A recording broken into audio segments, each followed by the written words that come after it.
January 12, 1978. Deep beneath the Ural Mountains, the world was a map of green light. Inside the command bunker of the 4th Independent Air Defense Army, the air was cool, sterile, and thick with the hum of electronics. This was the heart of the shield, a concrete and steel fortress designed for one purpose: to guarantee the sanctity of Soviet airspace.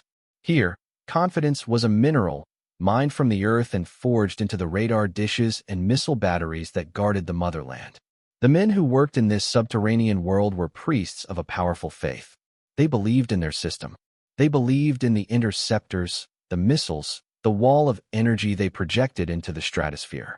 On their screens, the nation was a placid, sleeping giant, protected by an invisible, impenetrable shell. The normal rhythm of the day was a slow, predictable pulse. The passage of civilian airliners in their designated corridors. The occasional training sortie. The constant, silent vigil. Until 8:43 Moscow time. It appeared without warning. A single, anonymous blip on the main strategic display. It was not a fast mover. It was not a high-priority threat. It was a digital ghost, a whisper of a contact.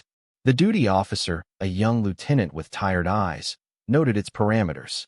Altitude, 82,000 feet. Speed, 90 knots, moving east. Course, steady. He frowned. No flight plan matched it. No military exercise was scheduled. It was an anomaly. He marked it as spurious clutter, likely an atmospheric distortion. A sundog playing tricks on the powerful long-range radar arrays. The system was powerful, but not perfect. It had its ghosts. He made a note in the log and turned back to his lukewarm tea. The ghost did not vanish. An hour later, it was still there. It had drifted 100 kilometers deeper into Soviet territory. It moved with the slow, inexorable patience of a cloud. But it was not a cloud. It held its altitude with impossible precision. It maintained its form on the screen, a tiny pinprick of light representing a profound violation. The lieutenant's indifference curdled into concern. He alerted his watch commander, a stern, thick-necked major who had spent 20 years staring at these screens. The major grunted, looked at the plot, and made a decision. It was time to give the ghost a name. It was designated Target 301. The machine of the Soviet Air Defense Forces, the mighty PVO, began to stir. The gears were engaging. The initial response was routine, almost bored. A pair of Su-15 interceptors was scrambled from a nearby airbase. The pilots, bundled in their pressure suits, were vectored towards the contact. Their mood was professional. This was a drill, a way to break the monotony of sitting on alert.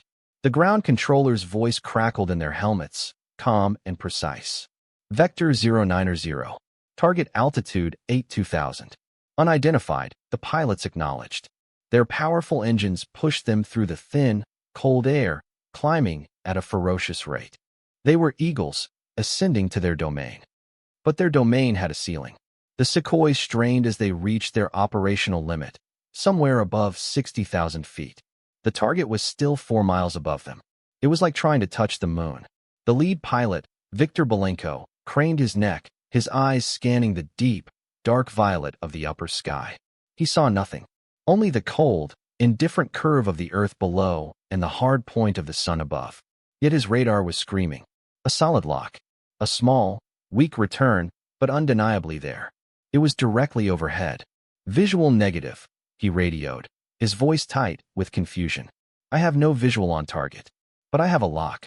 The ground controller's voice lost some of its calm. Confirm lock, Lancer 1, Belenko confirmed. The order came back, clipped and hard. Engage, he selected a pair of air-to-air missiles. He heard the familiar, satisfying growl as their seeker heads acquired the radar return. He was locked onto a ghost. A ghost the machine could see, but he could not. He squeezed the trigger. 2 streaks of white smoke tore away from his wings, rocketing upwards into the empty sky. He watched them climb. 2 brilliant spears of vengeance hurled at an invisible foe. They climbed, and then nothing. No fireball. No debris. No secondary explosion. The radar blip continued its slow, casual journey eastward. The missiles had simply vanished. They had flown right through it. The room in the bunker was silent. The men stared at the screen. The 2 missile tracks had merged with Target 301 and then disappeared. The target itself remained. Unharmed. Unperturbed. The Major's face was a mask of disbelief. He grabbed the microphone. Lancer 1, report status.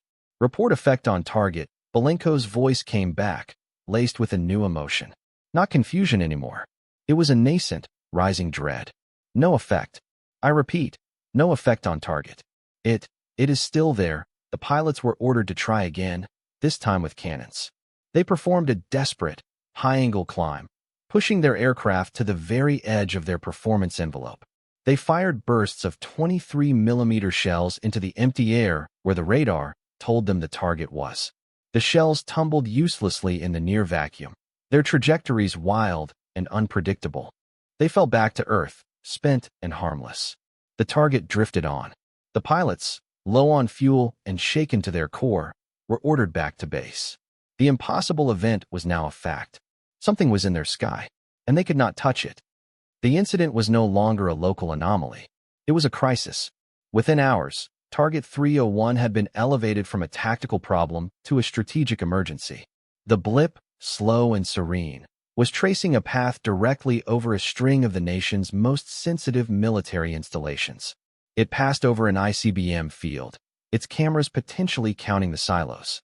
It drifted near a secret nuclear research city, its sensors perhaps sniffing the air for telltale isotopes. It was a silent, taunting intruder, and its very presence was an act of profound aggression. The phone in the Ural bunker began to ring with calls from Moscow.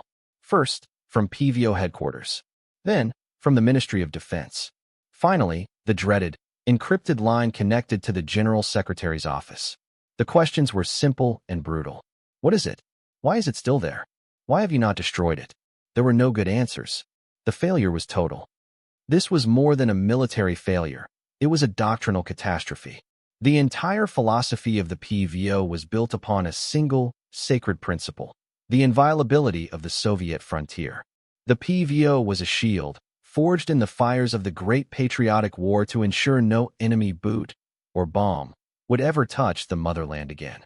They had spent decades and hundreds of billions of rubles perfecting this shield. They had deployed the fastest interceptors, the highest flying surface-to-air missiles, the most powerful radars in the world. The whole system was a complex, interlocking machine of destruction, designed to meet and annihilate the threat of high-speed, high-altitude American bombers. It was a system designed to fight a heavyweight champion, and it was being made a fool of by a feather, a single, slow, untouchable balloon. The core belief of the entire service, their very reason for being, was dissolving on a green-lit screen. It invalidated everything they knew, everything they had trained for. It was a negation of their reality. The geopolitical impact was immediate and humiliating. In the coded, subtle language of Cold War diplomacy, the enemy was laughing at them. Radio Free Europe broadcast a seemingly innocent story about new high-altitude weather research programs. The American president made a public statement about the importance of open skies they knew. They knew the Soviets were trying and failing to shoot it down. The impotence of the PVO was being broadcast to the world. It was a signal of profound weakness. How could they promise to protect their Warsaw Pact allies from NATO aggression when they couldn't even pop a balloon in their own backyard? The edifice of Soviet military might, so carefully constructed through parades and propaganda, was being undermined by a silent, floating object. The shame burned in the halls of the Kremlin. It was an intolerable insult to national pride. On the front lines, the psychological rot began to set in. Fear and rumor spread like a contagion through the air bases and missile sites. The pilots who had tried and failed to engage the target were debriefed, their accounts becoming the basis of a new, terrifying mythology. They called it the ghost, or the zone. Some pilots swore it changed altitude just as they achieved a firing solution. Others claimed it emitted some kind of energy field that disabled their missile seekers. The ground crews whispered that it was made of a material unknown to science, something that couldn't be seen and couldn't be broken. Paranoia flourished in the absence of facts. Was it a test of a new American stealth weapon? A delivery system for a silent, undetectable nerve agent? The target was no longer just a blip on a radar screen. It was a phantom, an entity of supernatural capability. It haunted the men of the PVO. It mocked their courage and their machines. The longer it stayed, the more powerful the legend grew. The shield was not only broken, it was being driven mad. The order came down from the highest level of the Soviet state. The Politburo itself convened a special commission. This was no longer a purely military matter. It was a question of state security. The commission was a grim assembly of the most powerful men in the country. The head of the PVO, marshals from the general staff, grim-faced officers from the KGB and GRU, leading scientists from the Academy of Sciences, and humorless party apparatchiks to ensure ideological correctness. They were given a simple, impossible mandate: identify the threat and provide the means to eliminate it. They met in a secure, windowless room, the air thick with the smoke of strong cigarettes and the stench of professional fear. Failure, they all knew, would have personal and catastrophic consequences. The hunt for answers began. It was a desperate scramble for data, for any piece of evidence that could explain the phenomenon. Special intelligence teams were dispatched to the air bases. They debriefed the pilots for hours on end, cross-examining every detail of their failed intercepts. The pilot's testimony was a frustrating mix of technical jargon and raw, human bewilderment. The seeker-head tone was perfect. One captain insisted, his hands trembling slightly. It was a solid lock. But the missile just went stupid. It flew as if the target wasn't there. Another, a veteran colonel, spoke of the visual impossibility. At that altitude, the sky is black.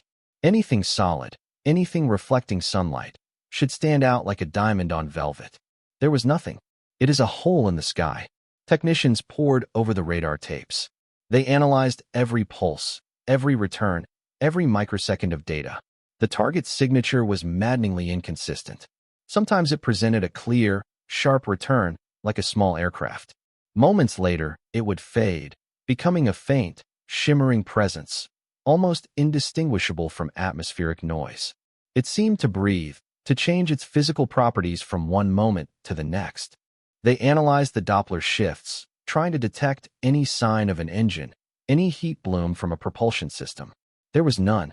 It moved with the wind, silent, cold, and passive. It was a physical object that behaved like a specter. The evidence they gathered only deepened the mystery.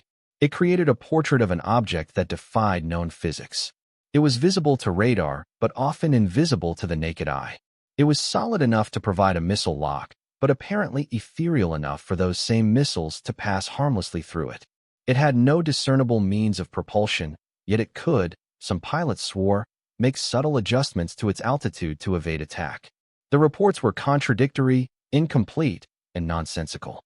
The commission was drowning in data but starved of understanding. The phantom was not just in their sky. It was now in their minds, a paradox that resisted every attempt at rational analysis. It was becoming more impossible with every fact they learned. Inside the commission's smoke-filled room, the process of theory formation began. It was not a search for the truth. It was a desperate attempt to force the impossible facts into a familiar, ideologically acceptable container. The Soviet system was built on a foundation of scientific materialism. It did not allow for ghosts or magic. Therefore, the object had to be a machine. A highly advanced, fiendishly clever machine. The analysts, trapped within their own worldview, began to construct elaborate, terrifying explanations for what they were seeing. They were not investigating a mystery. They were writing a horror story and casting the enemy as a technological sorcerer. Their central, crippling error was the magic bullet fallacy. They could not conceive of a systemic advantage. Their entire military-industrial philosophy was based on building bigger guns, faster planes, and more powerful missiles. When faced with a problem, they looked for a single, decisive piece of hardware to solve it. Therefore, the enemy must possess a single, revolutionary piece of hardware, a magic bullet. They were searching for the one secret gadget, the one breakthrough technology that explained everything.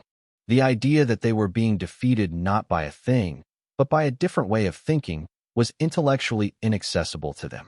It was a blind spot the size of a continent. The list of flawed theories grew. Each one was more fantastic than the last, a testament to their mounting desperation. The first theory centered on a new, undiscovered stealth technology. They hypothesized a radar-absorbent material, a skin made of a composite that could bend radar waves around the object, creating the phantom signature they saw on their screens. A second, more popular theory, proposed by the GRU, was that the object was an unmanned electronic warfare platform of incredible power. It didn't need to be stealthy, they argued. It carried a jammer so sophisticated that it could fool their missile seekers into thinking it wasn't there, creating a bubble of electronic invisibility around itself.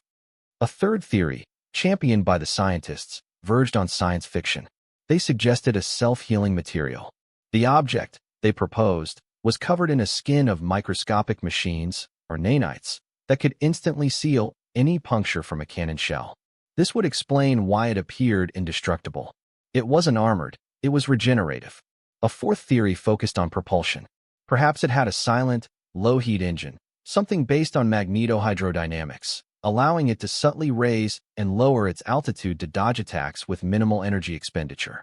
A fifth theory, born of pure paranoia from the KGB, was that the object was a decoy, a deliberate, provocative, but ultimately harmless distraction designed to make them reveal the full extent of their air defense network's capabilities, allowing the enemy to map their weaknesses for a future, real attack. The final theory was the most desperate, a direct mind-machine interface. The object wasn't unmanned. It was remotely piloted by an operator whose brain was directly linked to its sensors, giving it reaction times faster than any computer or human pilot. Based on these flawed, fantastical conclusions, a series of futile and often tragic countermeasures were ordered. To counter this stealth skin, pilots were instructed to fire their cannons on full automatic in a wide, sweeping pattern, hoping to physically shred the object through sheer volume of fire. This wasted enormous amounts of ammunition and put immense strain on the aircraft. To defeat the super jammer, missile technicians were ordered to modify the seeker heads on their R-40 missiles, narrowing their acquisition cones to try and burn through the electronic interference. This made the missiles incredibly difficult to aim and resulted in multiple failed launches. The most drastic countermeasure was born from the stealth and self-healing theories. The High Command, in a moment of utter desperation, authorized a plan codenamed Turan, or Ram, a single, specially modified MiG-25 would be stripped of all non-essential weight, its engines tuned for a single, suicidal burst of power. The pilot would perform a maximum altitude zoom climb and physically ram the object. They were sending their best pilot and their best interceptor to collide with a ghost. It was a solution born of fury and ignorance, and it would only make everything worse. While the Soviet High Command planned a suicide mission born of technological despair, the answer to their mystery was being discussed in a series of quiet, unremarkable government offices in Washington. The men and women behind the program were not super soldiers or scientific geniuses from a fantasy novel. They were engineers, meteorologists, and intelligence analysts. Their work was not dramatic. It was a slow, patient, and incremental process of problem solving. There was no magic bullet. The ghost that haunted the Soviet Union was the product of methodical research, a different industrial philosophy, and the quiet power of computation. It was not a weapon, it was a system. The true origin of the program lay in decades of seemingly unrelated research. It began with post-war high-altitude weather studies. It was advanced by the need to monitor atmospheric fallout from nuclear tests. The materials were an offshoot of the burgeoning plastics and polymers industry. The electronics were a direct result of the relentless drive for miniaturization in the commercial sector. There was no single, dramatic invention. Instead, it was the weaving together of dozens of small, independent advancements. It was a victory of integration, not invention. The enemy had built a colossus of steel and fire to guard their skies. The Americans had responded by building a network of plastic and light. The core innovation was threefold, a trinity of advantages the Soviet system was structurally incapable of replicating. The first was materials science, born from a competitive, consumer-driven chemical industry. The balloon's skin was a polyethylene film, but one of extraordinary quality. It was thinner than a piece of paper, yet incredibly strong and resistant to the extreme cold of the stratosphere. The Soviet Union's centralized, heavy industry-focused economy could produce vast quantities of steel for tanks, but it lacked the finesse and quality control to mass-produce a material so delicate and precise. Their system was designed to make hammers, not scalpels. The second innovation was computational advantage. Each balloon was not just randomly released into the wind. Its flight path was meticulously planned using complex computer models of global jet stream patterns. These models, run on powerful mainframe computers, could predict the balloon's trajectory for days in advance, allowing operators to steer it over specific targets simply by choosing the right launch point and time. The Soviets, lagging significantly in computer technology, were still plotting intercepts with grease pencils on Perspex maps. They were fighting a digital opponent with analog tools. They brought a knife to a computer fight. The third and most crucial innovation was a philosophical one: systems integration. The balloon itself was almost worthless. It was a cheap, disposable sensor platform. Its power came from the network that supported it. It carried a small radio transmitter that bounced its data off a satellite, which then relayed it to a ground station halfway around the world. It was a single nerve ending in a vast, global intelligence organism. The Soviets were trying to kill one nerve ending, failing to understand that the brain was located on another continent. They were fighting a decentralized, networked enemy with a rigid, hierarchical command structure. It was a hawk trying to catch a cloud of gnats. The swarm was the weapon, not the individual insect. This system is what demystified the impossible events. The reason the Soviet attacks failed was not due to force fields or magic materials, but to the simple, brutal laws of physics at 80,000 feet. Their heat-seeking missiles were useless because the balloon had no engine. It was at ambient temperature, a frigid -70 degrees Celsius. To an infrared seeker, it was colder than the surrounding sky, making it effectively invisible. Their radar-guided missiles failed because a thin film of plastic has a minuscule radar cross-section. It was like trying to get a radar lock on a piece of tissue paper from 20 miles away. The intermittent signal their operators saw was the balloon turning in the wind, momentarily presenting a slightly larger or smaller surface area to the radar beam. The failure of their cannons was even more basic. The air at that altitude is less than 2% of its density at sea level.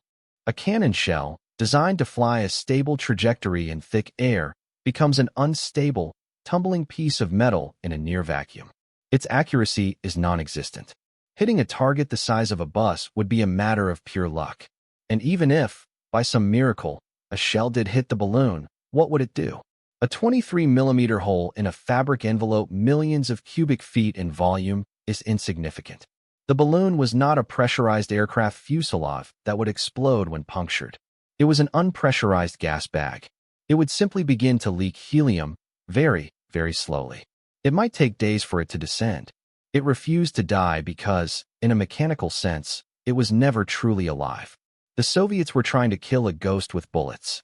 The ghost, a simple product of superior systems and logic, paid them no mind and drifted on. The breakthrough, when it finally came, was not a product of intelligence or military action. It was a product of simple mechanical failure. Balloon AF-734, one of dozens currently aloft over Eurasia, had been launched from a site in northern Europe a week earlier. Its mission was proceeding perfectly until a tiny valve, responsible for venting helium to control altitude, froze in the extreme cold. It stuck partially open. The balloon began a long, slow, and uncontrollable descent. For 3 days, it sank through the stratosphere, drifting on the wind, its fate sealed by a faulty 50-cent component. It finally came to rest in the vast, empty expanse of the Kazakh steppe, landing with the gentle sigh of settling fabric. It was found by a nomadic shepherd who, believing it to be a strange omen from the heavens, reported it to the local authorities. A team of Spetsnaz commandos was scrambled by helicopter. They found the object draped over a low hill, its vast canopy of silvery plastic rustling in the wind. The payload, a small gondola of instruments, was almost completely intact. They worked quickly, cutting away the delicate electronics and bundling up sections of the strange, thin fabric. Within hours, the prize was loaded onto a transport plane and flown to a secure research institute outside Moscow. The members of the Special Commission were summoned. The moment of truth was at hand. They gathered in a sterile laboratory, standing around a large steel table where the captured artifacts were laid out. The chief designer of the nation's advanced interceptor program was there. The head of the Central Aerodynamic Institute was there. The party's top scientific advisor was there. They were ready to confront the demon. They were ready to see the force field generator, the stealth coating, the miniature nuclear reactor. An engineer, wearing white cotton gloves, carefully unfolded a section of the balloon's skin. It crinkled softly under the harsh fluorescent lights. The room was utterly silent. They were staring at plastic, a sheet of translucent, silvery plastic. The chief designer reached out a hesitant finger and touched it. It was cool and smooth. He looked at the payload. There was no secret engine. There were cameras, radios, and atmospheric sensors. The electronics were incredibly small, packed onto circuit boards with a density and precision that made him feel physically ill. He picked up a small metal box. It was a radio transmitter. On its side, printed in tiny English letters, was the name of a famous American manufacturer of amateur radio equipment. The shock in the room was palpable. It was a layered, cascading wave of realization, each new layer more horrifying than the last. The first layer was technological. They have this. They could make electronics this small, this light, this efficient. They could manufacture a plastic film this strong and this thin. It was a quiet, stunning demonstration of a capability gap they had not known existed. The second layer of shock was industrial. A party official, red-faced and blustering, slammed his fist on the table. This is an insult. We can build this. We have the finest chemical plants in the world. The lead scientist, a frail old man with a brilliant mind, quietly shook his head. No, comrade. We cannot, he explained, his voice heavy with resignation. To produce this film requires a level of purity and quality control our industry cannot achieve. To make these microcircuits requires a standard of cleanroom manufacturing we do not possess. We can copy the design. We cannot copy the industrial base that created it. The problem wasn't the object on the table. The problem was their entire economic system. The third layer was the most profound. It was a philosophical shock, a moment of sickening, humiliating clarity. They had thrown the full might of the Soviet air defense forces at this thing. They had scrambled dozens of their most advanced fighters. They had fired their most sophisticated missiles. They had sacrificed the life of one of their best pilots. They had tied their high command in knots for weeks, all to fight a cheap, disposable, plastic bag. They had not been outfought. They had been outthought. The enemy had presented them with a problem that existed outside their military vocabulary. They had prepared for a war of titans, and they had been defeated by an insect. The room was a tomb. The ghost had been captured, and the truth was a greater horror than any phantom they had imagined. The order from the Politburo was predictable, born of institutional pride and profound denial. Copy it, the command was absolute. Replicate it screw for screw. We will have our own. The full weight of the Soviet military-industrial complex was thrown at the problem. The nation's top chemical engineers were tasked with recreating the polyethylene film. The best electronics designers were ordered to miniaturize their own sensors and radios. It was a national priority, a matter of honor. The attempt was a catastrophic failure. The chemical plants, designed for bulk production, produced a plastic film that was too thick, too heavy, and too brittle. When tested, the Soviet-made balloons tore apart in the high winds of the jet stream or became rigid and cracked in the intense cold. The electronics engineers, accustomed to building robust, heavy, and often crude military hardware, could not match the delicate precision of the American commercial components. Their copies were larger, heavier, and consumed far more power. The first Soviet prototype, a clumsy, overweight imitation, barely reached 50,000 feet before its batteries died. The project was a quiet, humiliating disaster. It was a perfect, brutal illustration of the systemic gap. They could copy the hardware, but they could not copy the culture of innovation, the quality control, or the advanced manufacturing techniques that were the true source of the enemy's power. The balloon was not just a product, it was an artifact of a different civilization. The final scorecard was a brutal accounting of their failure. The Soviet Union had flown over 100 interceptor sorties against a handful of balloons. They had fired dozens of expensive air-to-air missiles, all of which failed. They had expended thousands of rounds of cannon ammunition. They had burned hundreds of thousands of gallons of jet fuel. They had lost one of their most advanced MiG-25 interceptors and its highly trained pilot in a desperate, futile ramming attempt. The cost to their military was immense. The cost to their pride was incalculable. And on the other side of the ledger, the Americans had lost a few cheap, mass-produced balloons, each costing less than a single Soviet missile. In return, they had gained priceless intelligence. They had mapped the PVO's radar coverage, timed its response rates, identified its command and control weaknesses, and psychologically tormented its personnel. It was one of the most lopsided victories of the Cold War, one without a single shot being fired in anger. This was never just about a balloon. The silent, untouchable object drifting through their stratosphere was a symptom of a much deeper disease. It was a quiet harbinger of the end. The encounter was a perfect microcosm of the systemic rot that would eventually cause the entire Soviet project to collapse. The West, led by the United States, was in the midst of a technological revolution. Their advantage was shifting from the brute force of the industrial age to the networked intelligence of the information age. They were building systems based on microchips, data links, and precision. The Soviets were still building their military based on steel, tonnage, and mass. The balloon was a messenger from the future, a future their rigid, centralized, and technologically lagging system could not compete with. It proved that the decisive battlefield was no longer in the sky, but in the laboratory and on the factory floor. The core lesson was the revelation of a profound systemic flaw. The failure was not one of technology, but of imagination. The Soviet system, for all its boasts of scientific materialism, had been utterly blinded by its own ideology. They were so convinced of the enemy's aggressive, brute force nature that they projected that image onto the balloon, imagining it as a superweapon. They could not conceive of an opponent who would use something so simple, so cheap, so maddeningly asymmetric. Their top-down, paranoid command structure was incapable of adapting to a threat that was decentralized, passive, and informational. The system was designed to repel a barbarian horde storming the gates. It had no answer for a ghost that simply floated through the walls. In time, the high-altitude balloons were replaced by reconnaissance satellites, making the technology itself obsolete. But the legacy of the ghost endured.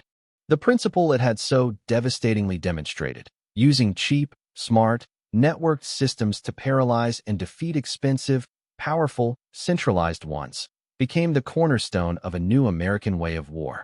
The doctrine of information dominance, of precision strikes, of asymmetric advantage, was born in those silent, one-sided encounters in the stratosphere. The ghost had taught a lesson that would echo through the decades, from the deserts of Iraq to the mountains of Afghanistan. The future of warfare would not be about who had the biggest sword, but who had the sharpest eye. They had built the most formidable air defense network the world had ever seen.